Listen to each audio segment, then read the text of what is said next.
रावणाने जळताना हसून गर्दीकडे बघितलं. रावणाने जळताना हसून गर्दीकडे बघितलं. तपासा स्वतःच्या चारित्र्याला मोठ्याने विचारलं.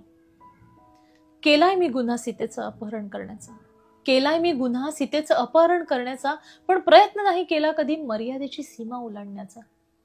दिवसा ढवळ्या रस्त्यावर अब्रूचे लचके तोडतात. अरे दिवसा ढवळ्या रस्त्यावर अब्रूचे लचके तोडतात आणि सभ्यपणाचा आव दाखवून दरवर्षी मला जाळता. तुम्हा मानवापेक्षा राक्षस म्हणून मी ठरलो भारी, तुम्हा मानवापेक्षा राक्षस म्हणून मी ठरलो भारी. केला नाही अपमान सीतेचा कधी माझ्या दारी. हुंड्याच्या लालसेपोटी तुम्ही हजारो सीता जाळल्या, हुंड्याच्या लालसेपोटी तुम्ही हजारो सीता जाळल्या. वंशाच्या दिवट्यांसाठी गर्भात कळ्या मारल्या. हक्क नाही तुम्हाला मला बदनाम ठरवण्याचा, हक्क नाही तुम्हाला मला बदनाम ठरवण्याचा.